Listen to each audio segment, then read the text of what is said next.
ओम गणेशाय नमः। ओम नमः शिवाय। मैं निखिल ज्योतिषाचार्य आप सभी का मेरे चैनल पर पुनः स्वागत करता हूं। आशा करता हूं कि आप सभी स्वस्थ होंगे। महादेव की कृपा आप सभी पर सदैव बनी रहे। ये वीडियो सिंह यानी कि लियो के लिए अत्यंत विशेष है, विशेष अति विशेष है, क्योंकि यह वीडियो है अक्टूबर, नवंबर, दिसंबर 2024 के त्रैमासिक राशिफल के बारे में। कैसा रहेगा साल का अंतिम 3 महीने का कालखंड सिंह के लिए, लियो के लिए। देखते ही देखते हम वर्ष के अंत की तरफ जा रहे हैं और जीवन है जो चलता ही रहता है, रुकता नहीं है। मेरे चैनल पर विस्तृत रूप से मासिक राशिफल आते हैं, साप्ताहिक राशिफल आते हैं, बड़े ग्रहों की जो गोचर स्थिति है और उस पर मैं अवश्य वीडियो बनाता ही हूँ। बाकी ग्रहों पर भी यथासंभव मैं बना ही देता हूँ।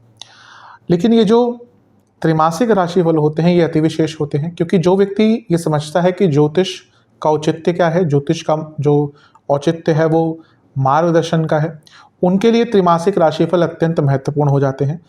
क्योंकि आने वाले 3 महीनों में अपने जीवन को प्लान आउट करने के लिए ग्रहों की स्थिति में क्या बदलाव आ रहे हैं, उनकी ऊर्जा में क्या बदलाव आ रहे हैं, उनकी ऊर्जा से आप अपने आप को कैसे अलाइन करें, क्या अच्छा हो सकता है संभावितः उसका कैसे लाभ उठाएं, क्या बुरा हो सकता है संभावितः उससे बचें। इन सारी चीज़ों के लिए ये जो त्रैमासिक राशिफल होता है बहुत विशेष होता है। और बुद्धिमान व्यक्ति वही होता है जो ज्योतिष का पहले लाभ उठाए, ना कि बाद में। और ये जो 3 महीने का कालखंड है ये अत्यंत विशेष है, क्योंकि इसमें बहुत बड़े बड़े बदलाव हो रहे हैं। कुछ हाइलाइट्स ही अगर बताऊं 3 महीने की, तो अक्टूबर के शुरुआती भाग में ही ग्रहण लग जाएगा, सूर्य ग्रहण।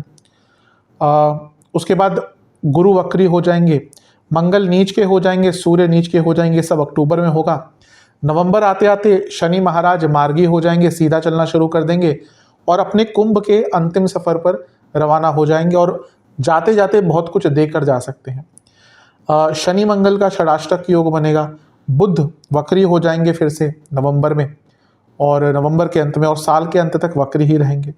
और दिसंबर तक आते आते मंगल भी वक्री हो जाएंगे और दिसंबर में बहुत सारे वक्र ग्रहों का प्रभाव आपके जीवन पर पड़ेगा। तो ये तो मैंने कुछ हाइलाइट्स ही बताई हैं, किस प्रकार से ये प्रभाव आपके जीवन में डाल सकती हैं, अच्छा क्या है, बुरा क्या है। हर बार की तरह हर चीज़ का विवेचन करने का मैं प्रयास करूंगा। यदि आपकी लग्न राशि या चंद्र राशि सिंह है, दोनों ही गाइडेंस के लिए अवश्य इस राशिफल को देख सकते हैं। मेरे हिसाब से ज़्यादा सटीकता लग्न से आती है, लग्न राशि से आती है तो वहाँ से देखिए। इनकेस आपको नहीं पता, आपको चंद्र राशि से देखना है, वहाँ से भी देख सकते हैं, जहाँ से आपको ज़्यादा सूटेबल होता है वहाँ से देखिए। शुरुआत करते हैं अक्टूबर के महीने के साथ। अक्टूबर का महीना विशेष है, विशेष अति विशेष है, क्योंकि यहाँ पर बहुत कुछ होगा। ग्रहण लगेगा, गुरु वक्री हो जाएंगे, सूर्य नीच के, मंगल नीच के, बहुत प्रभाव होंगे। शुरू करते हैं ग्रहण से। 2 अक्टूबर को ही आपके दूसरे भाव में सूर्य ग्रहण लग रहा है, जो कि इस वर्ष का आखिरी ग्रहण है, दूसरा सूर्य ग्रहण है। पहले भी एक सूर्य ग्रहण लग चुका है, आई थिंक अप्रैल या मई के आसपास लगा था। एक तो ज्योतिषीय दोष होता है कि सूर्य या चंद्रमा राहु या केतु के साथ है, उसको हम ग्रहण दोष कहते हैं। एक जो ग्रहण लगते हैं, खगोलीय घटना जो है, उसका प्रभाव भी जीवन में रहता है। चंद्र ग्रहण का प्रभाव करीबन 1 महीने तक रहता है। इम्पैक्ट तो डायरेक्टली उसी टाइम फील होता है, लेकिन एक प्रभाव जो है वो चंद्र ग्रहण का 1 महीने, और सूर्य ग्रहण तो करीबन 6 महीने तक प्रभाव देकर जाता है। या ये कहिए आने वाले 6 महीने किस प्रकार से आपका जीवन चलेगा, किस प्रकार से रूपरेखा तय होगी, वो सूर्य ग्रहण से बहुत हद तक बताया जा सकता है। किस भाव में आपके सूर्य ग्रहण लग रहा है, किन ग्रहों के संपर्क में लग रहा है, वो सब चीज़ें सूर्य ग्रहण से बताई जा सकती हैं। अब आपका जो सूर्य ग्रहण है वो कहाँ लग रहा है? जब सूर्य आपके दूसरे भाव में होंगे 2 अक्टूबर को, केतु के साथ होंगे, क्योंकि राहु केतु का इन्वॉल्वमेंट होता ही है उसमें, तो यहाँ पर आपका सूर्य ग्रहण लग रहा है। अब इसका कुछ अच्छा और कुछ बुरा प्रभाव दोनों ही यहाँ पर आएंगे। सबसे पहले दूसरे भाव में यानी कि धन भाव में सूर्य ग्रहण लग रहा है, और यहाँ पर जब सूर्य ग्रहण लग रहा है तो बुध भी साथ में है, और बुध उच्च अवस्था के और बुध लाभेश है। इसका अर्थ क्या है? पहला, अगर आपका कोई पैसा अटका हुआ था, पैसा रुका हुआ था, पैसा कमाने की संभावना बनते बनते रुक जा रही थी, इन दोनों ही चीज़ों में आपको लाभ प्राप्त होगा। पैसा कमाने की नई अपॉर्चुनिटीज़ आएंगी। लाभ स्थान इनकम दिखाता है, और ये जो भाव है ये धन दिखाता है, सेविंग्स दिखाता है, या पैसों की बढ़ोतरी दिखाता है। दोनों ही भाव कहीं ना कहीं पैसे से जुड़े हैं। तो यहाँ पर सूर्य का ग्रहण युक्त होना और आपके बुध को अपने साथ सम्मिलित कर लेना, यानी कि जो लाभेश और धनेश है, यानी कि धन की वृद्धि होगी, रुका हुआ पैसा आएगा, अटका हुआ पैसा आएगा। कुछ अलग अप्रोच से आप ज़्यादा पैसा भी कमा सकते हैं। आप बहुत अरसे से अगर सोच रहे थे कि कोई बिज़नेस स्टार्ट करूं, आप बहुत अरसे से सोच रहे थे कि कोई एक्स्ट्रा सोर्स ऑफ इनकम खोलूं या ढूंढूं, उन सारी ही चीज़ों के लिए जो सूर्य ग्रहण है बहुत अच्छा प्रभाव देगा। लेकिन ग्रहण कभी भी सीधे रास्ते से कोई आपका लाभ नहीं करवाता। यहाँ पे आपको बहुत बदलाव लाने पड़ेंगे अपने नेचर में। जॉब की बात करें तो जो लोग जॉब करते हैं उनको जॉब चेंज करने का बहुत स्ट्रांग यहाँ पे योग बन रहा है, क्योंकि ग्रहण क्या है, वो बदलाव दिखाता है, पूरी परिस्थिति ही बदल देता है। तो अगर आप जॉब चेंज करने का विचार कर रहे थे तो यहाँ पे आपके लिए एक अच्छा रिजल्ट रहेगा। सप्तम से अष्टम में ये सब कुछ हो रहा है, तो बिजनेस में थोड़ा सावधान रहें, क्योंकि परिस्थितियाँ थोड़ी सी बदल सकती है। लेकिन कुछ बड़ा कार्य आपको, स्पेशली अगर आप चाह रहे थे कि कोई लॉन्ग टर्म वर्क मिल जाए। कभी कभी होता है कि बिजनेस में छोटे मोटे काम मिलते रहते हैं, लेकिन जो भी बिजनेस करता है उसको हमेशा ये चाहिए होता है कि, या वो ये चाहता है कि कोई लॉन्ग टर्म काम मिल जाए जिससे कंसिस्टेंसी बनी रहे, पैसा आराम से आते रहे। तो यहाँ पर उनके लिए भी लाभ होगा। तो ये सारी अच्छी चीज़ें हैं, लेकिन हर चीज़ के अच्छे और बुरे पहलू दोनों ही होते हैं। कुटुंब भाव में ग्रहण का लगना, यानी कि घर में थोड़ी सी प्रॉब्लम हो सकती है। क्या इंडिकेट करता है? घर में लड़ाई झगड़े तो होंगे ही। ग्रहण का होना, केतु का होना और बुध का होना, मेनली केतु और बुध के साथ होना, यानी कि घर में कोई किसी को थोड़ा सा बीमारी आदि, कोई डिजीज तंग कर सकती है। घर में लड़ाई झगड़े, उच्चाट सा माहौल रह सकता है। और सबसे इंपॉर्टेंट चीज़ है कि आपके अपने वाणी पर बिल्कुल भी कंट्रोल नहीं रहेगा, स्पेशली पर्सनल लाइफ में। बुध केतु साथ में है और यहाँ पर बुध आपके वाणी के स्थान के स्वामी भी है, तो यहाँ पर ग्रहण भी लग गया, अमावस दोष भी है। वैसे तो अमावस दोष कुछ दिनों का होता है, लेकिन क्योंकि ग्रहण के साथ लग गया तो प्रभाव काफ़ी दिन रहेगा। तो अपनी वाणी पर बहुत कंट्रोल कीजिएगा। आप देखेंगे आपकी वाणी में उग्रता भी रहेगी, आपकी वाणी में क्रूरता भी रहेगी, और आपकी वाणी में अनक्लैरिटी भी रहेगी। यानी कि आपने एक शब्द बोल दिया, एक वाक्य बोल दिया और उसके मतलब कहीं निकल गए, तो इसके कारण भी प्रॉब्लम हो सकती है। तो इस चीज़ का ध्यान देना है। जॉब चेंज का योग है, लेकिन जिनका दशांत दशा अच्छी नहीं चल रही, तो वहाँ पर उनके लिए जॉब में प्रॉब्लम भी आ सकती है। तो थोड़ा सा केयरफुल रहना है, स्पेशली अगर आपकी कंपनी की हालात ऐसे नहीं है, अच्छे नहीं है, या फिर अगर आप कॉन्ट्रैक्चुअल वर्कर हैं तो थोड़ा सा ध्यान दीजिएगा। और मैरिड लाइफ पर भी इसका थोड़ा बुरा प्रभाव पड़ेगा, क्योंकि सप्तम से अष्टम में ग्रहण लग रहा है और सप्तम में ऑलरेडी शनि बैठे हुए हैं जो मैरिड लाइफ को अच्छा नहीं बनाते। तो यहाँ पर प्रॉब्लम थोड़ी सी और बढ़ सकती है। मंगल का प्रभाव है, इससे भी एक अच्छी चीज़ ही होगी कि आपका धन बढ़ेगा, क्योंकि मंगल योग कारक है और आपके भाग्येश हैं और लाभ स्थान में बैठकर देख रहे हैं। अचानक से आपको बहुत बड़े धन की प्राप्ति हो सकती है, इसमें कोई डाउट नहीं है। लेकिन जो मैंने नेगेटिव चीज़ें कही वो भी प्रभाव डालेंगी। गुरु की दृष्टि भी है, ये एक अच्छी चीज़ है, क्योंकि गुरु का कार्य क्या होता है, थोड़ा सा बचाना। तो एक ग्रहण के प्रभाव से गुरु बचाएंगे। अब गुरु साक्षात हम ग्रह के रूप में तो नहीं देख सकते, अब गुरु किसी ना किसी रूप में आते हैं। तो आपके जीवन में कोई भी गुरु तुल्य व्यक्ति हो, कोई सीनियर हो, कोई दोस्त हो। अब गुरु की परिभाषा बहुत बड़ी भी है या छोटी भी है। वैसे बड़े उसमें जाए तो बहुत चीज़ें हैं, लेकिन अगर एक लाइन में बोला जाए, जो आपका मार्गदर्शन करे वो आपका गुरु। गुरु कौन है? जो आपको अंधेरे से उजाले की तरफ लेके जाए। तो यहाँ पर ये जो ग्रहण का प्रभाव है ना, अगर आपको मानसिक रूप से तंग कर रहा है तो किसी भी ऐसे व्यक्ति से जिसको आप मानते हो, जिसको आप समझते हो, और सबसे इम्पोर्टेंट वो आपको समझता हो, तो उनके पास जाके अपने मन की बात कहिएगा। हो सकता है कोई सॉल्यूशन निकला है। और कोई भी नहीं है तो सबके गुरु तो एक ही हैं, महादेव। तो महादेव की शरण में जाइए, अवश्य आपकी प्रॉब्लम सॉल्व होगी। तो ये सारी चीज़ें मिश्रित प्रभाव दे रही हैं। जो अच्छा बताया उसका लाभ उठाइएगा, बुरा बताया उससे बच के रहिएगा। 9 अक्टूबर को एक बहुत विशेष चीज़ होगी, वो होगा देवगुरु बृहस्पति का वक्री होना। देवगुरु बृहस्पति आपके 8वें घर के स्वामी हैं और आपके 5वें घर के स्वामी हैं। कोई भी ग्रह वक्री होता है तो बहुत स्ट्रांग बन जाता है। पंचम के स्वामी वक्री हो रहे हैं, यानी कि अत्यंत शुभ राजयोग, अत्यंत शुभ लक्ष्मी योग, क्योंकि लक्ष्मी स्थान के स्वामी केंद्र में तो लक्ष्मी योग। यहाँ पे अचानक से आपको पैसा बढ़ाने का एक मौका मिल सकता है कार्य क्षेत्र में। ये पंचम भाव जब यहाँ पे आते हैं तो क्रिएटिविटी बढ़ती है, आपको अपने कार्य क्षेत्र में क्रिएटिविटी या कुछ नया दिखाने का मौका मिलेगा, क्योंकि गुरु अष्टम के स्वामी है लग्न से और 10वें से भी अष्टम के स्वामी हैं और वक्री हो रहे हैं। यानी कि बहुत लंबे अरसे से अगर आप जॉब चेंज करना चाह रहे थे, नहीं मिल रही थी जॉब, आपको जॉब मिलेगी, लेकिन अब वक्री ग्रह कुछ तो अलग करके जाएंगे ना। अगर यहाँ पे आपकी जॉब चेंज होती है तो या तो आपको अपने घर से बहुत दूर मिलेगी, आपको आपके रेगुलर स्थान से जहाँ पे आप रह रहे हैं वहाँ से दूर मिलेगी, या फिर आपका जो एक प्रोफाइल है वो बहुत चेंज कर दिया जाएगा। यानी कि आप नई जॉब मिलेगी, अच्छी भी मिलेगी, लेकिन उसमें प्रोफाइल आपका बहुत चेंज होगा। तो ये सोच समझ कर ही एक्सेप्ट कीजिएगा कि क्या आप उस स्टेज पे हैं कि जहाँ पर आप उस चैलेंज को एक्सेप्ट कर पाए। फॉर एग्जांपल कोई 27 साल का है, 28 साल का है, वो अभी शादी नहीं हुई, तो चैलेंजेस को एक्सेप्ट कर लेते हैं। अब कभी कभी क्या होता है, आपका विवाह हो गया, बच्चे हो गए, 35-36 उम्र हो गई, वहाँ पे कुछ नया काम लगना मिलना कभी कभी जीवन में एक अस्थिरता भी ला सकता है। तो ये आपको डिसाइड करना है कि किस प्रकार से उसका लाभ उठाएं। लेकिन क्योंकि गुरु यहाँ पर वक्री हो रहे हैं और पंचम के स्वामी हैं, आप अपने कार्य क्षेत्र में बहुत डिवोटेड हो जाएंगे और एक प्रकार से आप कुछ ना कुछ अलग करने के लिए जागरूक रहेंगे और वो कर भी पाएंगे। बुद्धिमत्ता का उपयोग कर पाएंगे, अपने ज्ञान का उपयोग कर पाएंगे। तो एक अच्छी चीज़ दिख रही है। गुरु क्योंकि वक्री होकर धन स्थान को देख रहे हैं, धन बढ़ता हुआ दिख रहा है। जो मैंने सूर्य के बारे में बताया था कि पैसे कमाने के ऑफर तो आएंगे या तरीके तो मिलेंगे, लेकिन थोड़े से हटके होंगे। वक्री गुरु की दृष्टि चौथे भाव पर थोड़ा नेगेटिव होती है।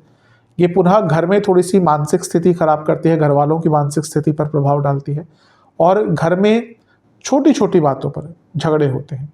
तुमने यहाँ पे क्यों रख दिया, तुमने ढक्कन क्यों नहीं लगाया, इन सारी चीज़ों पर झगड़े होंगे। बहुत जो जिसको हम कहते हैं कि निंदनीय चीज़ें हैं या वांछनीय चीज़ें हैं जिनको इग्नोर किया जा सकता है, उन पर यहाँ पर आपके बीच में झगड़े होंगे। लेकिन गुरु का जो नवम प्रभाव है वो छठे पर है। ये उनकी नीच की राशि है। आप बहुत ज़्यादा कॉम्पिटिटिव हो जाएंगे कार्य क्षेत्र में, और इसमें कुछ बुरा नहीं है, लेकिन आपको अपनी लिमिट पता होनी चाहिए। कभी कभी क्या होता है कि डिपेंड करता है आप किस लेवल पर हैं। अगर आप अच्छे लेवल पर हैं तो आपका एग्रेशन भी एटीट्यूड जैसा लिया जाएगा, लेकिन अगर आप बड़े लेवल पर नहीं है तो आपका एटीट्यूड भी एग्रेशन जैसा लिया जाएगा। तो थोड़ा सा अपने ऊपर ध्यान दीजिएगा। अब पुनः क्योंकि वक्री गुरु देख रहे हैं वाणी के स्थान को, वाणी पर आपको बहुत नियंत्रण रखना। और ये मैं केवल अक्टूबर के लिए नहीं कह रहा, आने वाले लंबे अरसे के लिए, एटलीस्ट दिसंबर तक आपको वाणी पर बहुत प्रभाव, क्योंकि वक्री गुरु का दृष्टि तो पूरे साल के अंत तक रहेगा।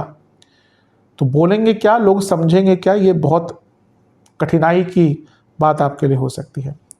इसके बाद शुक्र का गोचर होगा बुध का गोचर होगा 10 अक्टूबर को, और बुध आपके तीसरे भाव में आकर विराजमान हो जाएंगे। बुध आपके लाभेश और धनेश हैं। जैसे ही यहाँ पर युति होगी शुक्र बुध की, बहुत अच्छा एक आपको आगे बढ़ने का मौका मिलेगा। कारण क्या है कि बुध, जैसे मैंने कहा, लाभेश और धनेश, और ये तीसरा भाव स्किल्स का है, और यहाँ पे शुक्र के साथ बैठे हैं। बहुत लंबे अरसे से आप कुछ नया सीखना चाह रहे थे, अब हर व्यक्ति के लिए वो अलग स्तर पर होगा। फॉर एग्जांपल आपका टेलरिंग का काम है, आपका कढ़ाई का काम है, तो आप कोई नया डिज़ाइन सीख सकते हैं। आप आईटी में है तो आप कोई नया कोर्स कर सकते हैं, कोई कंप्यूटर लैंग्वेज या कोडिंग में कुछ सीख सकते हैं। आप किसी और फील्ड में हैं तो वहाँ पर अपने आप को अपग्रेड कर सकते हैं। तो करियर में अपग्रेड करने का मौका मिलेगा।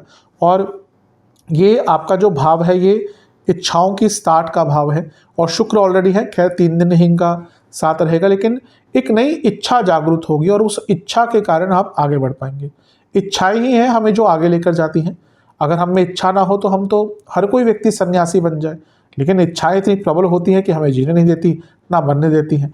तो यहाँ पर कोई नई इच्छा जागृत होगी जो आपको जीवन में आगे लेकर जाएगी। शुक्र क्योंकि तीसरे घर के स्वामी हैं, और जो बुध है वो आपके 11वें घर के स्वामी हैं, तो ये काम त्रिकोण भावों का संगम हो गया।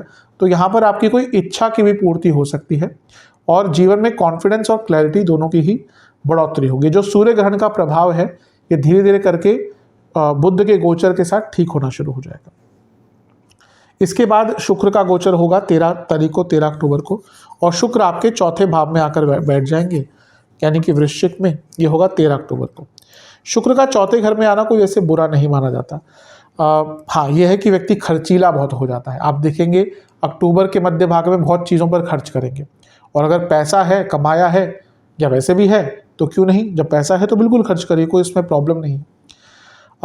शुक्र आपके दशमेश हैं और चौथे भाव में आए तो यानी कि राजयोग बना, और ये करियर में रिकॉग्निशन का योग आपका बन जाता है। शुक्र आपके तीसरे घर के भी स्वामी हैं, जो कि चौथे से 12वां घर है।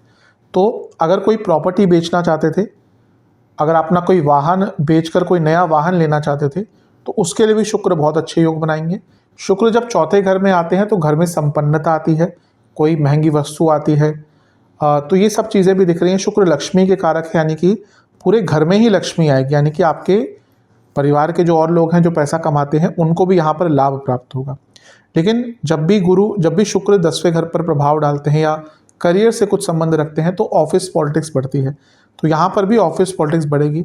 और वैसे भी जब गुरु और शुक्र समसप्तक होते हैं ना, तो थोड़े अच्छे थोड़े बुरे प्रभाव होते हैं। ये दोनों ही एक दूसरे के कॉम्पिटिटर हैं, एक देवता के गुरु हैं, एक दैत्यों के गुरु हैं। तो यहाँ पर आपके अंदर बहुत कुछ सीखने का एक जज्बा आ जाएगा, लेकिन आप ऑब्जर्व करेंगे यहाँ पर आपसे जलन का जो भाव है लोगों के अंदर वो बहुत बढ़ जाएगा। लोग बहुत जेलस फील करेंगे आपके विरुद्ध और उसके कारण वो कुछ करने का भी प्रयास करेंगे। तो थोड़ा सा अटेंटिव रहिएगा, वरना प्रॉब्लम हो सकती है। अदरवाइज ठीक है। खर्चों पर नियंत्रण रखने की कोशिश कीजिएगा। अगर आपका धन जो है वो सीमित है, अब जिसके पास बहुत पैसा है वो तो अवश्य खर्च करे, लेकिन अगर सीमित धन है, आप बहुत मेहनत से कमाते हैं, तो थोड़ा सा कंट्रोल करके रखेंगे तो बहुत अच्छा रहेगा। इसके बाद 17 अक्टूबर को गोचर। अच्छा, एक चीज़ मैं भूल गया यहाँ पर कि यहाँ पर राहु की दृष्टि भी है शुक्र पर। तो इससे क्या होगा कि राहु अष्टम में है, वैसे सीक्रेसी के कारक है। आपका कोई हिडन सोर्स ऑफ इनकम है, सीक्रेट मनी आप कमाते हैं, बढ़ेगा। और क्योंकि एंसेस्ट्रल प्रॉपर्टी का स्थान है, मंगल जो प्रॉपर्टी के कारक है वो लाभ स्थान में बैठे हुए हैं, और राहु चौथे घर को देखेंगे जहाँ पर शुक्र है, और ये प्रॉपर्टी का भाव है। एंसेस्ट्रल प्रॉपर्टी भी कोई बेचना चाहते थे या एंसेस्ट्रल प्रॉपर्टी से कुछ लाभ उठाना चाहते थे, उन सब के लिए भी यहाँ पे अच्छे योग हैं। शनि भी शुक्र को देखेंगे और ये मित्र ग्रह हैं दोनों आपस में। और शनि क्योंकि सप्तमेश और षष्ठेश है, यानी कि 7वें और 6ठे घर के स्वामी, और शुक्र जो है वो 3रे घर के और 10वें घर के स्वामी है। क्या कनेक्शन हुआ? 3, 6, 10, 11 उपचय भाव। जीवन में आगे बढ़ने के बहुत मौके शुक्र आपको देके देंगे। शुक्र का जो गोचर है ना, आपके लिए अत्यंत शुभ रहेगा, जो आपके जीवन में नई अपॉर्चुनिटी, नई उमंग, धन, ऐश्वर्य सब कुछ देकर जाएगा। अच्छा है। इसके बाद सूर्य का गोचर होगा और सूर्य आ जाएंगे तुला में, नीच के हो जाएंगे, नीचस्थ हो जाएंगे। ये होगा 17 अक्टूबर को। अब साल में एक बार तो सूर्य नीच के होते ही हैं, और अक्टूबर को ही होते हैं। 16 अक्टूबर के आसपास, 17 अक्टूबर के आसपास ही होते हैं। नीच का ग्रह बुरा नहीं मानना चाहिए, अच्छे प्रभाव देते हैं, स्पेशली बदलाव लाने के लिए, करेज दिखाने के लिए। लेकिन कहीं ना कहीं तो हम उसको नीच कहते हैं, तो कोई ना कोई रीज़न तो होगा, उसकी चर्चा करेंगे। सबसे पहले लग्नेश नीच के हो गए। एक चीज़ मैं बताना भूल गया कि जब ग्रहण लगेगा तो लग्नेश पद लग रहा है, तो जब ग्रहण लग रहा है यानी कि अक्टूबर के स्टार्ट में, अपनी सेहत का बहुत ध्यान दीजिएगा, क्योंकि वहाँ पर थोड़ी सी प्रॉब्लम आ सकती है। मुझे याद नहीं मैंने बताया कि नहीं, लेकिन इस चीज़ का ध्यान दीजिएगा। सूर्य आपके 3रे घर में आ जाएंगे 17 तारीख को, और 3रा वो स्थान है जहाँ पर सूर्य बहुत अच्छा प्रभाव देते हैं, भले ही नीच के हों। और बुध के साथ बैठे, यानी कि बुध आदित्य योग, यानी कि क्षमता भी रहेगी, शारीरिक और मानसिक दोनों स्किल्स रहेंगे और अपने जीवन को आगे बढ़ा पाएंगे। प्रबलता रहेगी, प्रगाढ़ता रहेगी, पराक्रम रहेगा, आगे बढ़ने का जज्बा रहेगा, प्रॉब्लम्स बहुत आराम से सॉल्व कर पाएंगे, ऊर्जा अलग ही लेवल पर चली जाएगी, अपना नाम पहचान बनाने का मौका है। यहाँ पर देखें तो आपका काम त्रिकोण बहुत एक्टिवेट हो गया, क्योंकि यहाँ पर सॉरी आपका ये वाला काम त्रिकोण, एक सेकंड, आपका काम त्रिकोण बहुत एक्टिव हो गया क्योंकि शनि, मंगल और सूर्य कनेक्टेड हो गए काम त्रिकोण द्वारा। सूर्य, मंगल, शनि, अब ये तीनों ही पाप ग्रह हैं। तो यहाँ पर आप अपनी इच्छाओं की पूर्ति को पूरा करने के लिए, इच्छाओं की पूर्ति के लिए कोई भी रास्ता अपनाएंगे, यानी कि बाय हुक और बाय क्रुक, साम दाम दंड भेद, कुछ भी करने को राजी हैं। और आज के टाइम में कुछ बुरा भी नहीं है, बस ये है कि आपको पता होना चाहिए कि कहाँ तक अपने आप को खींच सकते हैं, कहाँ तक रिस्क ले सकते हैं, कहाँ तक एक बॉर्डर है आपका, कहाँ तक लाइन है। लेकिन अपने प्रॉब्लम्स को सॉल्व करने के लिए, किसी भी तरह से जीवन का लाभ उठाने के लिए, समय का लाभ उठाने के लिए ये सूर्य का गोचर बहुत अच्छा रहेगा। कॉम्पिटिटिव रहेंगे, एग्ज़ाम है आपका कोई इंटरव्यू है, कोई मीटिंग है, हर चीज़ में आपका दबदबा रहेगा। वैसे भी ये दबदबे वाले लोग होते हैं, सिम वाले राजा हैं, इनका जो सिंबल है वो शेर का है, वो भी जंगल के राजा हैं। इनके लग्नेश सूर्य हैं, वो ग्रहों के राजा हैं, तो राजा की तरह तो रहना पसंद ही आता है इनको। तो ये समय होगा जब अपना डोमिनेंस दिखा पाएंगे लोगों पर, बहुत अच्छा है। लेकिन बुरा प्रभाव, भाई बहनों के साथ संबंध बिगड़ सकते हैं, बुध के साथ हैं, गलत जगह पर पैसा लगा सकते हैं क्योंकि लाभेश और धनेश है, और दोस्तों से भी आपके मनमुटाव हो सकते हैं, वो भी बड़े स्तर पर, तो इसका थोड़ा ध्यान रखेंगे तो अच्छा है। और नीच का सूर्य क्योंकि नवम भाव को देखेगा, आपके पिताजी की सेहत के लिए अच्छा योग नहीं है, इसका ध्यान देना है आपको। इसके बाद 20 अक्टूबर को बहुत बड़ी चीज़ होगी, बहुत बड़ी, आपके लिए स्पेशली, सभी के लिए होगी लेकिन आपके लिए स्पेशली क्या होगा, मंगल नीच के हो जाएंगे और 12वें घर में आ जाएंगे। आपके लिए स्पेशल क्यों है, क्योंकि जो मेरे रेगुलर वीडियो देखते हैं उनको तो पता ही होगा, लेकिन मंगल आपके लिए योग कारक ग्रह है, बहुत महत्वपूर्ण अवस्था होती है, बहुत महत्वपूर्ण ग्रह होता है योग कारक ग्रह। अब नीच के मंगल हो गए क्या ये बुरा होता है? नहीं, हर चीज़ में बुरा नहीं होता, बल्कि कोई भी ग्रह जब नीच का होता है ना, वो अपने आप को प्रूव करने के लिए और तत्पर हो जाता है। आपके योग कारक ग्रह हैं 12वें घर में चले गए, यानी कि विदेश संबंधित कार्यों में आपको सफलता मिलेगी। आपका कोई वीज़ा अटक रहा था, आपका कोई इमिग्रेशन का कार्य अटक रहा था, आपको मदद मिलेगी।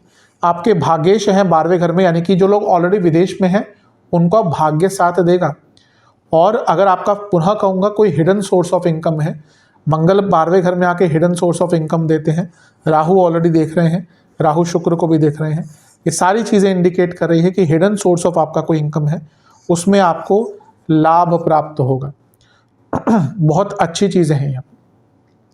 मंगल नीच के होकर तीसरे घर को देखेंगे, जो आपके अंदर और जज्बा लेकर आएगा। लेकिन ये जो योग है ना, नीच के सूर्य नीच के मंगल, यहाँ पे ओवर एक्साइटमेंट बहुत रहेगी, तो उससे आपको बचना है, क्योंकि जैसे मैंने कहा ना कि बाय हुक और बाय क्रुक कुछ भी करने को राजी हो जाते हैं, वहाँ पर कभी कभी क्या होता है ना, हमें पता नहीं चलता कि रुकना कहाँ पर है, और इसके कारण थोड़ी सी प्रॉब्लम हो सकती है।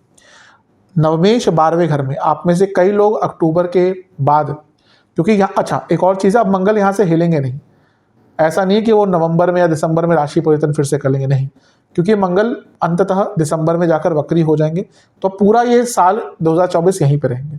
तो नवम भाव के स्वामी 12वें में, आप में से कई लोग या तो विदेश यात्रा पे जाएंगे साल के अंत में, या फिर किसी बड़ी धार्मिक यात्रा पे जाएंगे। और बड़ी धार्मिक यात्रा का मतलब ये नहीं कि एक जगह पे, 2-3 जगहों पर साथ में जाएंगे। फॉर एग्जाम्पल आप मध्य प्रदेश जा रहे हैं तो उज्जैन गए तो ओमकारेश्वर भी चले गए, या ऐसे अब महाराष्ट्र में इतने सारे ज्योतिर्लिंग हैं, या कितना कुछ हमारे देश में तो जो स्पिरिचुअल एक वैकेशन है वो बहुत बढ़िया, उसके चीज़ें अवेलेबल हैं। और दूसरा, क्योंकि मंगल यहाँ पे चौथे घर के स्वामी हैं, तो यहाँ पे विद फैमिली जाएंगे। आप में से कई लोग विद फैमिली या तो विदेश की यात्रा पर या वैसे किसी वैकेशन पर, और बहुत संभावित है कि किसी स्पिरिचुअल जर्नी पर या फिर किसी धार्मिक जगह पर जा पाएंगे। बहुत अच्छा है। मंगल जैसे मैंने कहा तीसरे घर को देखेंगे, बहुत कुछ सीखने को मिलेगा। आपके अंदर एक आग सी जागृत हो जाएगी, मुझे बहुत कुछ सीखना है, और बहुत कुछ सीख भी पाएंगे, कोई डाउट ही नहीं है इसमें। बस ओवर एक्साइटमेंट, एंगर कंट्रोल कीजिएगा। मंगल जैसे ही यहाँ पे आएंगे ना, देखिए आपका जो लग्न है वो पाप कर्तरी में आ गया, थोड़ा सा सेहत का ध्यान देना शुरू कर दीजिएगा। मंगल और केतु देख रहे हैं, साल के अंत तक इंजरी के योग बहुत प्रबल हैं। और अगर आप उस अवस्था में कि आपके डॉक्टर ने बोला कि भाई अब सर्जरी करा लो, कई बार होता है कि डॉक्टर बोलते हैं कि सर्जरी करानी पड़ेगी, अभी नहीं, लेकिन अब अगर डॉक्टर ने बोल दिया है, ऑब्वियसली सबके साथ नहीं होगा, कुंडली पे डिपेंड करता है, लेकिन अगर डॉक्टर ने एक सर्जरी रिकमेंड करी हुई है तो अब उसको टालिएगा मत, क्योंकि वो प्रॉब्लम दे सकती है चीज़। मंगल की दृष्टि एक छठे घर पे रहेगी, जो उनका उच्च का स्थान है, बहुत अच्छा, कंपटीशन, स्टूडेंट्स, करियर, हर चीज़ पर अच्छा प्रभाव इसका। लेकिन बुरा प्रभाव होगा कि मंगल की जो 8वीं दृष्टि है वो शनि पर है, ये मैरिड लाइफ में बुरे प्रभाव लेके आएगी। यहाँ शनि मार्गी अवस्था की तरफ जा रहे हैं, वहीं शनि वक्री अवस्था की तरफ जा रहे हैं, दोनों ही ऑपोजिट डायरेक्शन में ग्रह हैं। ये मार्गी की तरफ जाएंगे, मंगल पीछे की तरफ जाएंगे, तो ये ऑपोजिट एनर्जीज हैं, और मैरिड लाइफ में मंगल के गोचर होते ही प्रॉब्लम्स आएंगी, और वैसे भी मंगल दोष है तो ये मैरिड लाइफ पर बुरा प्रभाव डाल सकता है। ओवरऑल यही सब था। एक और गोचर होगा बुध महाराज का 29 अक्टूबर को, लेकिन क्योंकि वो महीने के अंत में है, मैं दर्शा देता हूँ, लेकिन क्योंकि वो नवंबर में सारा प्रभाव दिखाएंगे, क्योंकि अक्टूबर के अंत में एक ही दिन रह गया उसके बाद, तो नवंबर में उनकी विवेचना करने की कोशिश करेंगे। तो ओवरऑल महीना बहुत श्रेष्ठ है, कुछ अच्छा भी हो रहा है, कुछ बुरा भी हो रहा है। इन सारी चीज़ों का ध्यान दीजिएगा। सेहत पर फिर से एक आपको मैं अंकित करूँगा कि लग्न आपका पापकर्तरी में है, लग्नेश नीच के हैं, पहले ग्रहण युक्त होंगे, तो थोड़ा सा अपनी सेहत पर ध्यान दीजिएगा। ऑलरेडी अगर किसी बीमारी से जूझ रहे हैं, हेल्थ इशू है आपको, तो काफ़ी केयरफुल रहने की आवश्यकता है। 12वें घर में मंगल है, अपनी मर्जी से दवाइयाँ खाना मत शुरू कर दीजिएगा, सेल्फ डायग्नोज मत करिएगा, बहुत खतरनाक होता है। अदरवाइज़ तो महीना आपका ठीक ही है, इन सारी चीज़ों पर ध्यान दीजिएगा। नवंबर की तरफ अब चलते हैं नवंबर के महीने की तरफ। नवंबर का महीना अति विशेष है, क्योंकि ये महीना ऐसा महीना है जहाँ पे शनि का प्रभाव बदल जाएगा, शनि मार्गी हो जाएंगे, और वैसे ही सिंह के लिए बहुत अच्छे नहीं होते, वक्र होकर जीवन को बांध सा दिया होगा। कई लोगों के लिए जिनकी दशा अंतदशा अच्छा है उनके लिए नई अपॉर्चुनिटीज़ आई होंगी, लेकिन जिनका समय अच्छा नहीं चल रहा उनके लिए शनि और कहिए कि थोड़ा सा प्रभाव और उनका मंद हो जाता है। लेकिन अब शनि इस महीने मार्गी हो जाएंगे, तो चीज़ों में बहुत बड़ा बदलाव आएगा, सकारात्मकता आएगी। उनकी तरफ चलते हैं थोड़ी देर में। पहले बुध महाराज की बात कर लेते हैं। जैसा मैंने कहा था 29 अक्टूबर को बुध का राशि पतन हो जाएगा और वो आपके चौथे भाव में आकर विराजमान हो जाएंगे। अब यहाँ पर जो देखें बुध, वो बहुत एक्टिव बुध हैं। कारण क्या है? शुक्र के साथ बैठे हैं, गुरु की दृष्टि है, शनि की दृष्टि है, राहु की दृष्टि है, और बुध क्या है? लाभेश है। बुध क्या है? धनेश है, और बुध बुद्धि के कारक है। तो ये सारी चीज़ें बता रही हैं कि ये जो बुध का परम एक्टिव होना है, ये बहुत अच्छा रिजल्ट आपको दे सकती हैं। कुछ थोड़ा सा संवेदनशील चीज़ें भी हैं। सबसे पहले लाभेश का चौथे भाव में आना, यानी कि प्रॉपर्टी से लाभ मिल सकता है। प्रॉपर्टी खरीदने के भी योग बनते हैं, प्रॉपर्टी बेचने के भी योग बनते हैं, लेकिन यहाँ पर ज़्यादा योग बनेगा प्रॉपर्टी से लाभ का, इन द सेंस कि अगर आपकी कोई प्रॉपर्टी खाली पड़ी थी और वो रेंट पर नहीं चढ़ रही थी, लीज पे नहीं चढ़ रही थी, लोग प्रॉपर्टी लेते हैं ये सोच कर कि रेंट पे चढ़ जाएगी, एक एक्यूमुलेशन, एक पूरा एस्टिमेट बना लेते हैं कि हाँ भाई इतना महीना हमारा प्रॉपर्टी पे रहेगा, इतने साल रहेगा तो प्रॉपर्टी फ्री की हो जाएगी, मतलब कि पूरा निकल जाएगा सब कुछ।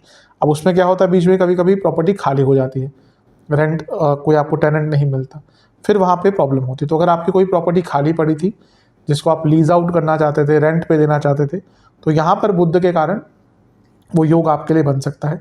और क्योंकि लाभेश और धनेश चौथे भाव में है, तो ये दो चीज़ें बताता है कि यहाँ पर आपके घर में ही पैसा आएगा, और शुक्र के साथ भी है। खैर शुक्र 9 नवंबर तक ही है, लेकिन अपने आप में लक्ष्मी है, तो घर में पैसा आएगा, घर में बढ़ोतरी होगी, घर में सकारात्मकता आएगी, घर में कुछ बहुत इम्पॉर्टेंट इवेंट आपके यहाँ पर हो सकता है, बहुत विशेष है।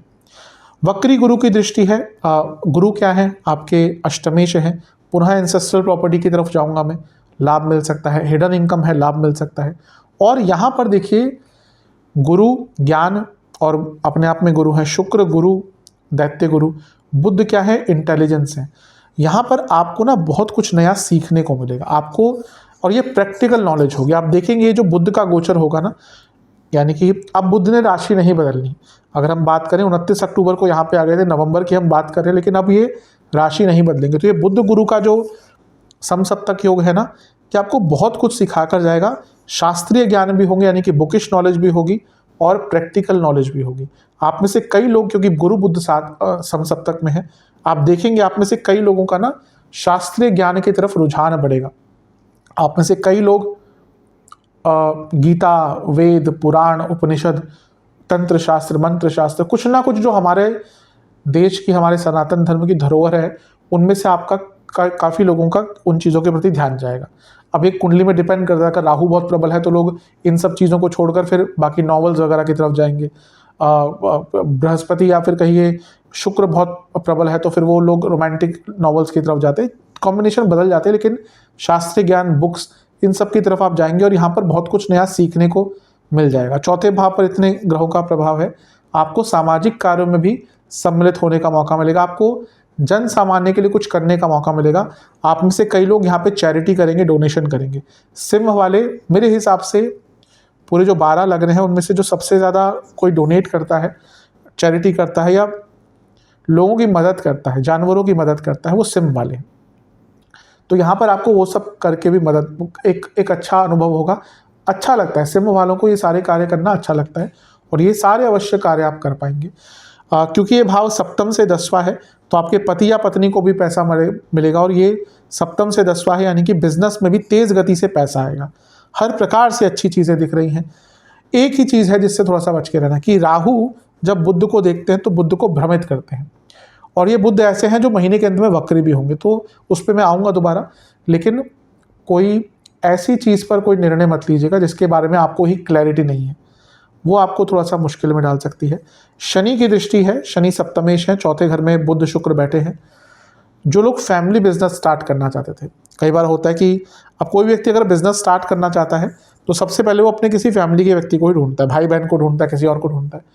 तो फैमिली बिजनेस स्टार्ट करने के लिए अच्छा मौका है, और अगर आप फैमिली बिजनेस करते हैं तो उनके लिए भी यहाँ पर बहुत अच्छा मौका मिलेगा। स्टूडेंट्स के लिए बहुत अच्छा है। बुध शुक्र का चौथे घर में होना रिटेंशन पावर बताता है या बढ़ाता है, स्टूडेंट्स के लिए भी बहुत अच्छा है। तो अधिकतम प्रभाव ये बुध शुक्र की युति के बहुत अच्छे रहेंगे। इसके बाद 9 नवंबर को शुक्र का गोचर हो जाएगा, और शुक्र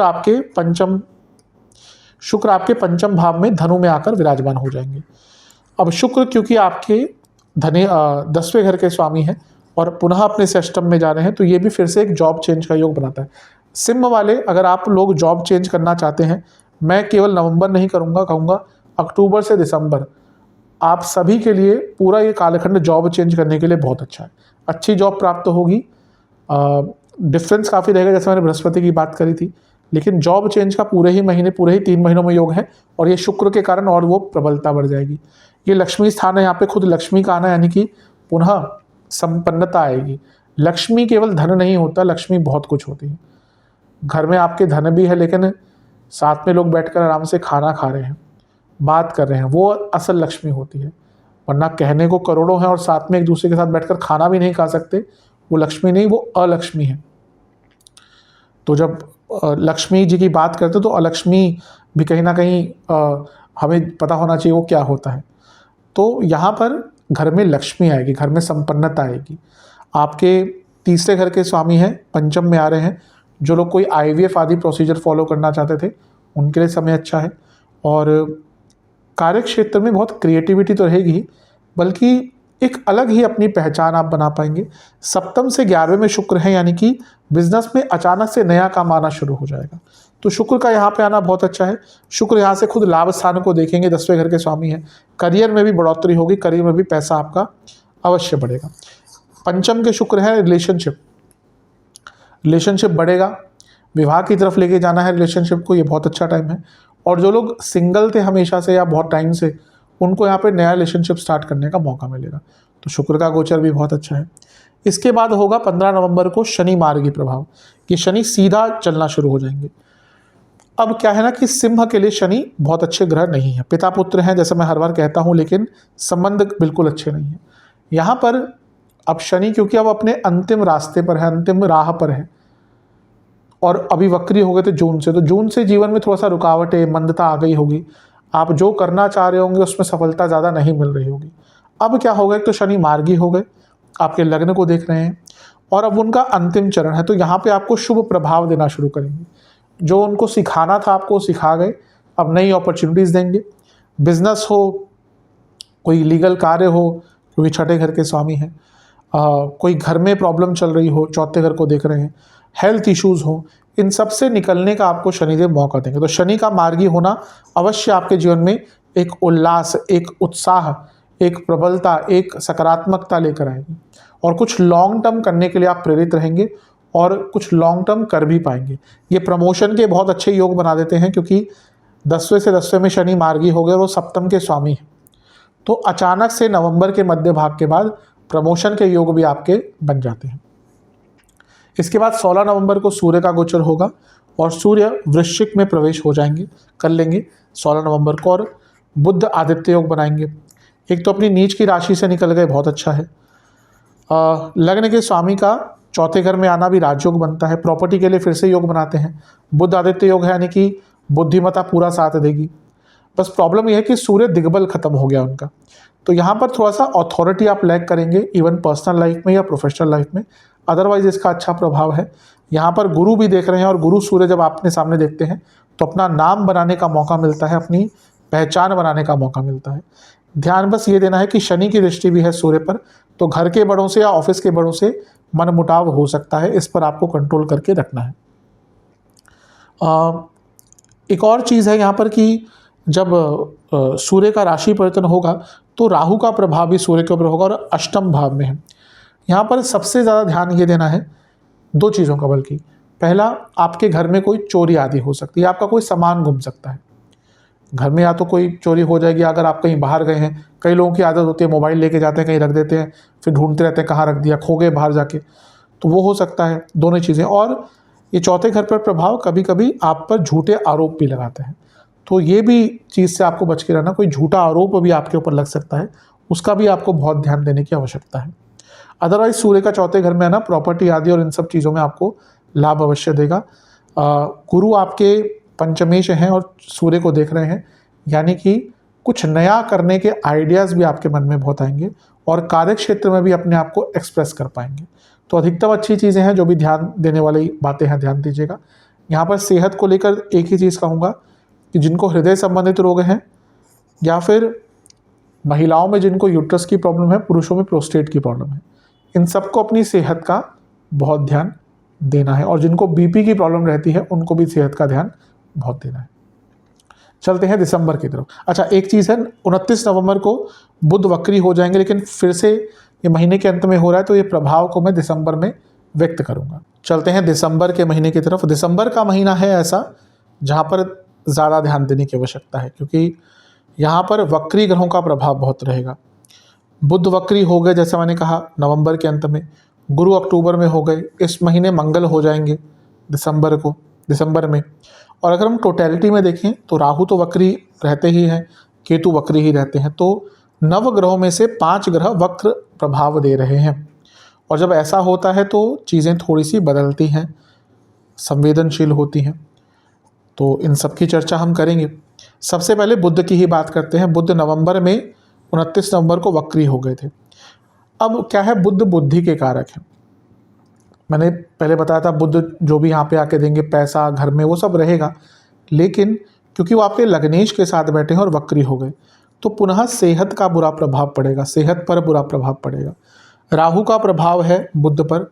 अब ये क्या इंडिकेट करता है, यहाँ पे सूर्य तो रहेंगे 15 दिसंबर तक और सूर्य लग्नेश है, इसलिए फिजिकल एलिमेंट्स भी दिखते हैं, लेकिन साइकोलॉजिकल डिसऑर्डर्स भी दिखते हैं। तो अगर ऑलरेडी आपको कोई साइकोलॉजिकल इशू है, और इन चीज़ों का मजाक कभी नहीं बनाना चाहिए, डिप्रेशन है, ओसीडी है, कि प्रॉब्लम्स होती हैं, इनको कंसीडर करना चाहिए। जिसको नहीं पता, वो कहते हैं ना कि जिस पर बीतती है उसको ही पता होता है। तो कुछ भी ऐसा इशू है तो बात कीजिएगा, लगता है कि डिप्रेसिव फील कर रहे हैं, लगता है कि साइकोलॉजिकल इश्यूज़ हैं, तो डिस्कस कीजिएगा, क्या किसी चिकित्सक की, किसी विशेषज्ञ की सहायता लीजिएगा। बुध वक्री हैं हो गए, और पुनः राहु की दृष्टि, जो खुद वक्री चलते हैं, और वक्री गुरु की दृष्टि, तो ये क्या इंडिकेट कर रहा है, ये इंडिकेट कर रहा है कि घर में बहुत कहासुनी हो सकती है, घर में कन्फ्यूजन बहुत हो सकती है। और पुनः दिसंबर के अंत तक आते आते घर में किसी को कोई रोग तंग कर सकता है, कोई छोटी मोटी इंजरी भी हो सकती है। तो ये वक्री बुध पैसा आदि देंगे, लेकिन क्योंकि बुद्धि के कारक हैं, और आपकी वक्र बुद्धि हो जाएगी, क्योंकि चौथा भाव इमोशंस का होता है, आपका इमोशंस पर कंट्रोल ही नहीं रहेगा।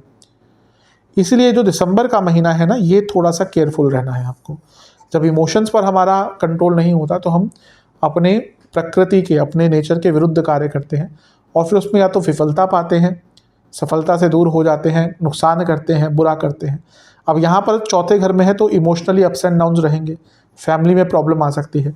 सप्तम से 10वें में है, पति पत्नी के बीच में ईगो क्लैशेस, इन लॉज का लेना देना, ये सारी चीज़ें तंग करेंगी, और फोकस थोड़ा सा भिन्न हो जाएगा, फोकस थोड़ा सा छिन्न भिन्न हो जाएगा, एकाग्रता नहीं रहेगी और बहुत अनईजी सा फील करेंगे।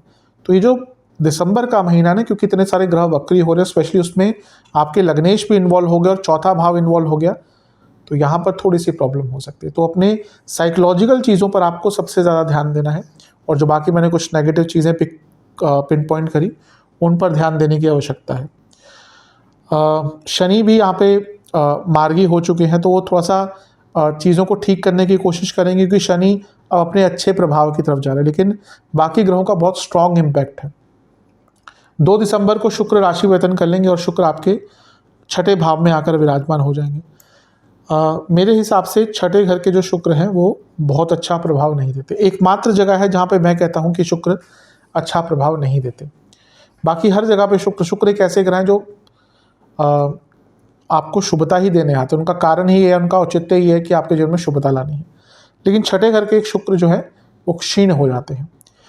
अब यहाँ पर वक्री गुरु की दृष्टि है और यहाँ पर मंगल की दृष्टि है जो वक्री होने वाले हैं। अब ये सबसे पहला क्या इंडिकेशन है कि आपकी मैरिड लाइफ में प्रॉब्लम आएगी, क्योंकि शुक्र मैरिड लाइफ के कारक हैं। शनि ऑलरेडी बैठे हैं सप्तम में जो बहुत अच्छे नहीं होते। अब यहाँ पर वक्री गुरु की दृष्टि और जैसे मैंने कहा मंगल भी वक्री होने वाले हैं, ये मैरिड लाइफ में यहाँ पे प्रॉब्लम स्टार्ट हो जाएंगी। तीसरे घर के स्वामी है शुक्र छठे घर में, आपके अंदर उत्सुकता बहुत रहेगी, लेकिन आपकी जो प्लानिंग है, आपका जो सोचने का तरीका है वो इम्प्लीमेंट नहीं कर पाएंगे और उसके कारण फ्रस्ट्रेशन और बढ़ेगी। और यहाँ पर भी जब मंगल शुक्र का समसप्तक योग हो गया और वो भी छठे और 12वें में, ये इंजरी का और एक्सीडेंट्स का योग बनाता है। तो थोड़ा सा आपको दिसंबर के महीने में केयरफुल रहने की आवश्यकता है, बिल्कुल आवश्यकता है। ऑफिस पॉलिटिक्स बढ़ेगी क्योंकि छठे भाव में है, करियर का एक भाव होता है, और वक्री गुरु देख रहे हैं तो आपके हाथ आती हुई जो प्रमोशन है ना, या हाथ आता हुआ लाभ, वो ऑफिस पॉलिटिक्स और बाइजनेस के कारण किसी और को प्राप्त हो सकता है। तो ये जो शुक्र का गोचर है ये थोड़ा सा अनईजी करेगा आपको। 7 दिसंबर को मंगल भी वक्री हो जाएंगे। अब मंगल का वक्री होना क्या होता है कि, या किसी भी ग्रह का वक्री होना उसको स्ट्रांग तो करता है, लेकिन शास्त्र क्या कहते हैं कि कोई भी ग्रह अगर अपनी नीच की राशि में वक्री होता है तो उच्च से भी बली हो जाता है, उच्च से भी अच्छा फल देता है। तो आपके मंगल नीच की राशि में वक्री हो रहे हैं, तो ये मंगल के कारण वक्री होते ही आपके कई कार्य बनना शुरू हो जाएंगे। आपके अंदर ये शुक्र का प्रभाव भी थोड़ा सा बैलेंस आउट कर लेंगे। तो शुक्र का प्रभाव जैसे मैंने कहा ना, ये 2 तारीख को आएंगे, तो 7 को मंगल वक्री हो जाएंगे, तो इतने में ही ज़्यादा नेगेटिव प्रभाव दिखेगा। उसके बाद मंगल चीज़ों को कंट्रोल कर लेंगे। तो मंगल का वक्री होना यानी कि आपके कार्य बनेंगे, आपके अंदर बहुत कॉन्फिडेंस आ जाएगा, आपके अंदर प्रॉब्लम को सॉल्व करने का एक नज़रिया होगा, और एक कुछ भी करके आप अपनी प्रॉब्लम को सॉल्व कर पाएंगे, ये अच्छी चीज़ है। लेकिन फिर से कहाँ पे बुरा प्रभाव होगा, मैरिड लाइफ पर इसका बुरा प्रभाव बढ़ता रहेगा, क्योंकि वक्री ग्रह शुक्र को देखेंगे अच्छा नहीं होता, छठे घर के शुक्र हैं अच्छे नहीं होते, और ये वक्री ग्रह 7वें घर को भी देख रहे हैं, शनि को। मैरिड लाइफ के लिए जो दिसंबर का महीना है ना, ये अच्छा नहीं है। आपके पति या पत्नी की तबीयत भी बिगड़ सकती है, उनको चोट भी लग सकती है, और मैरिड लाइफ में भी आघात हो सकता है, यानी कि मैरिड लाइफ में प्रॉब्लम आ सकती है। तो थोड़ा सा ये मंगल का जो वक्र प्रभाव है ना, ये प्रॉब्लम देगा। अब मंगल वक्री 12वें घर में है और शनि को देख रहे हैं, और ये शनि लग्न को देख रहे हैं। मंगल और शनि का जो योग है ना, एक वक्री एक मार्गी, या वैसे भी एक दूसरे को जब देखते हैं, प्रभाव डालते हैं एक दूसरे ऊपर, तो बहुत वोलाटाइल हो जाता है, यानी कि बहुत गुस्सा, उग्रता और अनएक्सप्लेन चीज़ें करता है व्यक्ति। तो अपने गुस्से पर बहुत नियंत्रण रखने की कोशिश कीजिएगा, अन्यथा बुरा प्रभाव देखने को मिल सकता है। एक और गोचर होगा इस महीने, वो होगा सूर्य का, और सूर्य आपके पंचम भाव में आकर बैठ जाएंगे।